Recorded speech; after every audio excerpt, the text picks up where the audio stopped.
Welcome to QR Pod.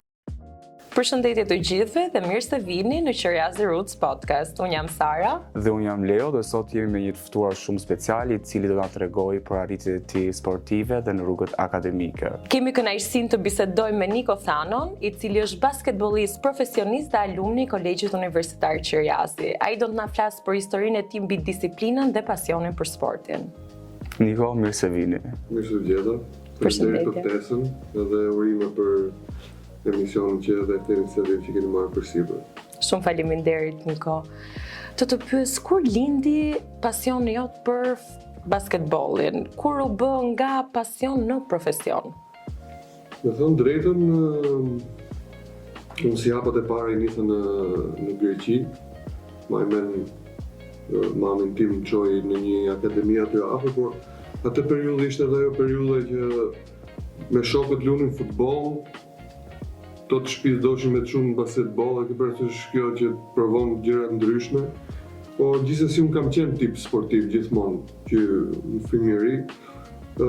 Pastaj erdhi një moment në Shqipëri, nga mosha 10 vjeç, 11 vjeç, dhe i farë periudhe fillova të angazhu vetëm me basketbollin tek pak te shkolla dhe pastaj babi më çoi tek një akademi tek Teuta afër atje në Durrës. Edhe kështu avash, domethënë filloi dhe trupi im, e ke parasysh fitoi atë rritjen e shpejt edhe kuptoja që përshtatesha më shumë tek pjesa e basketbollit, domethënë kisha dhe disa cilësi domethënë të lindura që jo të gjithë i kam. Edhe kështu avash filloi ajo si mikrob që thonë që doja që ta ndiqja më tepër, shifja gjëra në televizor ose ku diun. Shifja që kisha diçka mundësi, domethënë, kështu nisi çdo gjë. Në çfarë moshe nisi eksaktësisht dëshira për të vazhduar basketbollin? Mbas moshës 13-14. Dhe Atëherë çfarë kur fillova kem atë rritjen fizike, domethënë dukshme, që kërkon edhe ky sport, domethënë. Edhe kështu, atë lloj moshe. Dhe çfarë të frymëzon ty për ndeshjet që ti merr pjesë? Çfarë të shtyn që të kesh një lojë sa më të suksesshme ose sa më të arrirë? Shiko, unë jam shumë tip kompetitiv nga natyra dhe domethënë edhe kur luaj me një lagje, një me 2 me 2 ku diun, domethënë edhe aty duhet se s'bën të fitoj, e ke parasysh? Është kjo ndjenja që don gjithmonë që për atë X gjë që bën ti jesh më i miri. Don gjithmonë tregosh që mund ta bësh, mund të frymëzosh edhe të tjerë që të bëjnë si ty, tash që rritë, shohin fëmijët. Edhe gjithmonë është kjo ndjenja që don gjithmonë të fitosh, për atë që bën don të fitosh. Pra, është shumë i rëndësishëm shpirti kompetitiv në çdo sport. Patjetër. A ke ndonjë ritual ndoshta? Po spate shpirtin kompetitiv nuk ka as motivim që të arrish diçka. Po, shumë e vërtet. Në çdo gjë që bën jetë, jo më për sport që duhet. A ke ndonjë ritual që e bën përpara çdo ndeshje, diçka që se besoj do kesh emocione? Po, kur isha më i vogël, okay, normal se kishe këto emocione, po pastaj kur sa fillon ndeshja këto nuk harrojnë gjitha. Tash kur rritesh avash, filloni menaxhon më mirë këto emocione, padyshim varet edhe nga ndeshja, nga momenti, nga gjitha këto gjërat. Në një ritual specifik, thoshti në gjë të jashtëzakonshme që thotë ky e bën këtë se bën njëri tjetër, nuk është se kam, thjesht mundohem të përqendrohem, të analizoj kundërshtarin, detyrat që kam. Normalisht kem marrë ushqimet e dura, që do të thënë regjimin, gjumin, që janë këto gjërat kryesore që duhen nëse s'bën që të shkosh sa më mirë tek ndeshja, të performosh sa më mirë. Niko, ke pasur ndonjë sfidë që ke hasur gjatë zhvillimit sportiv, gjatë karrierës tënde sportive? Ka pas ndonjë sfidë që të ka penguar? Ka penguar. Sfidë për mua ka qenë momenti kur fillova këtu basketbollin në Shqipëri, edhe ika prapë në Greqi. Ishte, domethënë mbasi vite gjys, unë ika prapë në Greqi sepse doshim me më provu disa ekipe atje, më panë, kishim kontaktu disa njerëz, edhe momenti i parë kur u hasa me një nivel tjetër, sepse ishte shumë ndryshim niveli Greqia nga Shqipëria, nga të thënat e që është. Sidomos në basketbol. Edhe për një fëmijë të vogël që ti po thu që po nis këtu diçka dhe ti menon me veten tate që atë që po të mëson këtu është diçka që po ta mëson mirë këtu me veten tate, sepse kaq din ti fëmijë. Edhe kur shkon atje, që ditën e parë, domethënë psova një tip shoku, le të themi, sepse ishte diçka komplet tjetër, kupton? Aty domethënë mosha ime ishin aq përgatitur me termat, me dhe të themi për moshën që kanë fizikisht, me teknik, me taktik, me çdo gjë, sa që mund të duk komplet botë tjetër, domethënë. Edhe normalisht ishte sfidë për mua, filloja vash të ambientoja me vendin, shoqërozote dija gjuhën, domethënë isha i ambientuar nga kjo pjesë, ishte ndihmë e madhe. Po gjithë kjo pjesa tjetër për një fëmijë të vogël ishte shumë sfiduese si fillim. Është shumë interesante se me të vërtet çdo gjë ndryshon nga Shqipëria edhe jashtë. Pra kanë sisteme të ndryshme edhe çdo gjë është ndryshe nga çfarë jemi mësuar me pak fjalë. Jam kurioze të di si e përballon pjesën e gabimeve, po i themi në thonjse, se unë gabimet i shikoj si pikë përmirësimi. Po. Normalisht. Shikoj si fillim të kapi çika ajo kur lodhen e si më kanal për shumë gabime në përndeshje ose po themi stërvitje, se stërvitja ajo është që ti mundohesh, le të themi, stërvitesh sa më fort, do ndodhin shumë gabime dhe ti të mësosh nga ato gabime. Po kryesisht janë kur ndodhin ato në përndeshje, ato gabime që mund ndikojnë një situatë, një ndeshje, diçka të kap ajo, e ke parasysh. Po aty duhet të tregosh më fort. Okej, unë besoj deri diku e kam përballuar këtë pjesë në kanal, domethënë që ka qenë një ndeshje kemi luajtur pak rëndësi ka ishte miqësore, Malzi, në luajtur kundër një ekipi të Malzi. Edhe ndodhi gabim pa dashje normalisht. Po ai gabimi e boni ekipin tjetër që të fuste prapë në lojë. Ndroi rrjedhën e lojës. Edhe u detyruam do të shkoj kohë shtesë loja. Edhe unë nga e moment që kam bërë të gabimin, derisa mbaroj shtesën, nuk kam folur as i llaf. Kam vazhdu lojën me mendimin që unë kam të fituar këtë lojë. Dhe si ndodhi rezultati? Edhe këtë ime ajo ishte. Pra ishte vendosmëria. Edhe mos them që atë 5 minutë që në fundit shtesës kam luajtur më mirë se ç'luajta Gjithë minutat më përpara. Kështu që padyshim ne analizojmë shumë prej gabimeve që bëjmë, edhe me ekipin bëjmë analizat tona, shohim videot, shohim pick-up ku kemi, çfarë mund të përmirësojmë çdo gjë dhe është mësimi më i mirë. Padyshim. Unë arrim ta kuptoj që do të ai është hapi i parë, po. E kupton se ka të tjerë që thonë që përse e kapin e kthejnë ndryshe. Niko, një pyetje tjetër që mua më vjen ndërmend është që ke pasur ndonjë idhull ose ndonjë sportist që je frymëzuar nga ai? Shiko, kanë qenë disa sportistë kryesisht në Greqi, po kam qenë tip që gjithmonë kam dashur të krijoj atë identitetin tënd. Po.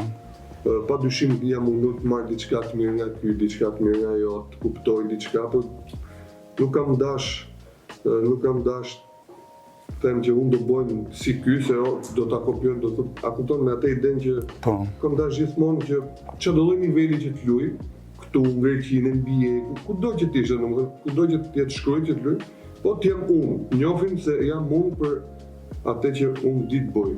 A kupton? Me idenë pa dash me thonë që s'ka idhull, padyshim që ne rritemi, shohim diçka. Kjo kryesisht. Ju tek Universiteti Qiriasi keni mbaruar fakultetin, pra bachelorin për sporte. Si ju ka ndihmuar kjo për pjesën sportive, pra profesionale? Qiriasi më dha mundësinë që unë ta vazhdoja këtë fakultet sepse ka qenë diçka që unë gjithmonë e kam lënë çik si masdore të themi prej detyrimeve të tjera, prej gjërave të tjera që kam dashur të bëj. Edhe gjithmonë e kam pas si plan, domethënë kur ta nis, kur ta bëj, kur të jetë mundësia, sepse shoh që ndërlidhen dhe ndërthuren shumë këto dyja. Edhe pjesa shkencore, akademike, dhe pjesa teknike me çdo gjë që bëjmë. Edhe kam arritur të kuptoj nga disa lëndë që kemi bërë gjatë bachelorit, që realisht të ndihmojnë të kuptosh akoma më mirë sportin që bën. Ndaç fizikisht, ndaç teknikisht, ndaç taktikisht, t'japin kuptosh pse ndodh diçka, pse trupi, domethënë reagime të ndryshme. Realisht po. Më kanë ndihmuar shumë, domethënë edhe kam kuptuar disa gjëra më mirë, se kështu mëson njeriu, domethënë gjithmonë mëson, sa rritet kalon jeta, gjithmonë mëson diçka. Pavarësisht unë mund të them që jam më i mirë te sporti që jam, po gjithmonë mund përmirësosh. Mëson nga efekte mësore, a kupton, nga gjëra të tjera. Kështu që ishte shumë realisht ndihmë madhe. Duke qenë që ke mbaruar bachelorin te Kolegji Universitar Qirazi, aftësitë që i ke fituar gjatë zhvillimit akademik, a janë disa aftësi që i përdorni dhe jashtë kolegjit tani në sport, Po. Kryesisht e pjesa akademike, domethënë se si komunikon me fëmijët, me moshat e reja, sepse unë jam marrë edhe me pjesën e trajnimit të moshave, që nuk e kam kryesisht tek be, mund ta kem part-time, por çfarë rëndësie ka, domethënë kam qenë vjet, fitum kampionatin U20 kombëtar me djemt, me ekipin e Kamzës, a kupton? Normalisht kjo pjesa akademike që të jep një pozicion tjetër, të shohin si profesor, si trajner. Të jep një maturi. Të jep një maturi, plus kjo të ndihmon sepse mëson edhe nga pedagogët, që këtë bosh, që gjithë pedagogët tu ka qenë shumë të mirë, shumë të ndihmojnë, të thojnë për shembull që shife se kjo do të bëj kështu, shife se kjo është ashtu. Plus janë pedagogë që njihen, domethënë kanë vite eksperiencë te kjo pjesa me sportistë, me njerëz të sportit. Është është shumë e rëndësishme që të kesh profesor, pedagog që me vërtet kanë atë pikën e komunikimit më të fortën. Po se të kuptojnë dhe ty si sportist. Është shumë e rëndësishme. Po, shumë e vërtet. Po, pjesa e edukimit për sportistët e rinj, të paktën a mendon se është e rëndësishme? Është shumë e rëndësishme, sepse tash këto unë kam has vetë, domethënë, që kur isha e vogël, si thash parë, isha me një akademi atje në Durrës, që ato aq dinin fund ditës, sepse aq i kishte leju sistemi dhe nga domethënë ato nuk është se kishin faj nga janë. Edhe domethënë tash ka kalu shumë kohë, ka më shumë informacion, ka më shumë njerëz që kanë punu jashtë, kanë ardhur, ose marrin informacionin më shpejt, atë që duan mundohen, edhe shumë e rëndësishme unë e shoh, domethënë unë gjithmonë jam mundu që ta kaloj gjithë eksperiencën time, gjithë atë që kam kalu vetë, t'i jap fëmijëve edhe brezit të ri atë që unë nuk e mora në fillim, paktën atë pjesën e parë kur isha këtu, se pata fatin që hika dhe pastaj ishte ndihmë e madhe për mua. Po ka shumë njerëz, ka shumë fëmijë që nuk e kanë këtë fat, a kupton? Po, është vërtet dhe ti po ndryshimin. Të paktën rriten këtu, të paktën atë që t'ja japësh aq mundësi sa është këtu, t'ja japësh sa më mirë, a kupton? Këtu që unë e bona timen, pastaj sa është mundësia ky shtet, sa i ndihmon sportin e njëra tjetra, ose të paktën mund të shkojë jashtë shtetit, të paktën shkojë jashtë shtetit, të ditë paktën mos shkojë të jetë i humbur fare siç ishte unë në fillim. Ndryshimi fillon tek ne me pak fjalë, ne e bëjmë. Edhe ajo që çfarë ne marrim jashtë është e mira që ta vendosim në zbatim këtu tek të rinjt tanë. Niko, cilat do të ishin disa këshilla që do jepje të rinjve të sotme që edhe janë gjatë studimeve, por që kanë dhe pasionin e tyre, një lloj balancimi? Shiko, sporti kërkon shumë por stërvitje, po ashtu dhe studimet. Po kjo nuk do të thotë që nuk mund t'i balancosh, sepse kam miq, kam shok që kanë bollë shumë mirë këtë pjesë. Thjesht do durim, mund të them ken durim, ken besim te vetja, sepse e shoh edhe te moshat e vogla që humbin shumë shpejt durimin, sepse nuk kanë besim jo po Shqipëri, jo po çfarë do bëjmë, jo po çfarë na jep sporti. Por realisht ato që kanë pas durim, besim edhe kanë ngul këmbë, kanë dalë shumë të fiton. Edhe nga sporti, edhe nga shkolla, sepse sinqerisht sporti të jep aq shumë benefite tek shkolla, qetësi, të jep pastaj ti mendoj janë shumë gjëra, domethënë. Kështu që unë besoj se ndërtohen shumë mirë, edhe lidhen. Një Të kenë durim, besim. Një këshill shumë i vërë për të gjithë të rinjtë e sot. Unë jam kurioze të di dhe diçka, nëse nuk do kishe zgjedhur basketbollin, kush do ishte ai pasioni jot tjetër? Për çfarë të jepet diçka që nuk se ke eksploruar mjaftueshëm sepse s'ka lënë profesioni që ke si basketbollist profesionist? Me thënë drejtën, se kam menu në një tek shumë. Këtu jemi për ide të reja. Po do kisha lyp në futboll. Okej, prap të sporti, qëndrojmë. Te sporti, diçka e tillë. Por, se tek pjesa akademike e shkollës në fusha tjera nuk është se kam pas ndonjë prirje kaq të madhe, me idenë që nuk është se kam gjithmonë. Kështu është jeta, sa njerëz kanë prirje në shkollë, sa në sport, sa në art, sa diku tjetër. Janë të gjithë të ndarë. Çfarë bën ai artist, nuk e di. Po, okej, pra tek pjesa unë të shikoj shumë tek sporti, edhe Një pyetje tjetër që unë kam është, nëse do ndaje ato se çfarë ke mësuar këtu në Shqipëri dhe jashtë Shqipërisë, kë do veçoje më shumë? Shiko, të dyja vendet kanë çfarë t'japin. E kupton? Po. Sepse edhe nga të gjërat e këqija i veni mëson. E kupton? Kështu që normalisht te pjesa sportive siç thash, Greqi që isha nga shumë herë më shumë, sepse kështu ishte niveli dhe kështu ishte niveli i Shqipërisë në atë kohë. Por besoj tek një jetë në përgjithësi të dyja vendet kanë dhe të mira dhe të këqija të veta, edhe ti mëson nga të dyja kudo që të shkosh, jo vetëm të dyja vendet.